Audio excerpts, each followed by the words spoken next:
ఆ ప్రీమియం ఎంత కట్ అవుతుంది అంటే ఆ ఇన్సూరెన్స్ పథకాన్ని బట్టి ఉంటుంది. దాదాపుగా ఎంతైతే ఎకరానికి దిగుబడి వస్తది, ఆ దిగుబడికి తగ్గ డబ్బు ఏదైతే ఉంటుందో, ఎకరానికి 10,000 ఆదాయం వచ్చినట్లయితే ఆ 10,000కి ఇన్సూరెన్స్ చేస్తారు. ఆ 10,000లో 1% నుంచి 3.5% వరకు ప్రీమియంగా చెల్లించాల్సి ఉంటుంది. అంటే 10,000లో రూ. 1,000, 1,500, 2,000 ఆ పథకాన్ని బట్టి ఇన్సూరెన్స్ ప్రీమియాన్ని చెల్లించాల్సి ఉంటుంది. ఈ ప్రీమియం డబ్బులో కూడా కొంత డబ్బు రైతు నుంచి వసూలు చేస్తారు. మిగతా డబ్బు కేంద్ర రాష్ట్ర ప్రభుత్వాలు తమ వాటా కింద భరించడం జరుగుతుంది. మరి ఇది పంట రుణం తీసుకుంటే కనుక ఆటోమేటిక్గా బ్యాంకు వాళ్ళే లేదా కోఆపరేటివ్ సొసైటీలే బీమా కూడా చేస్తారు. మరి రుణం తీసుకోని వాళ్ళ పరిస్థితి, వాళ్ళ పంటల బీమా ఏ విధంగా చేయించుకోవాలి? రుణం పొందని రైతులు కూడా పంటల బీమా చేయించుకోవడానికి అవకాశం ఉంది.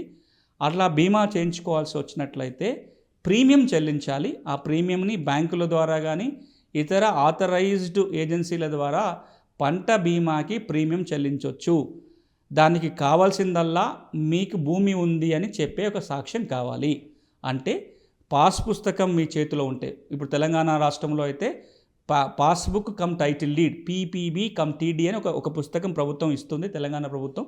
తెలంగాణ ఏర్పడిన తర్వాత భూ రికార్డులన్నీ ప్రక్షాళన చేసి ప్రతి రైతుకు కూడా, వాళ్ళ భూమి ఉన్న ప్రతి రైతుకి, ప్రతి వ్యక్తికి ఈ పుస్తకం ఇవ్వటం జరిగింది తెలంగాణ ప్రభుత్వం.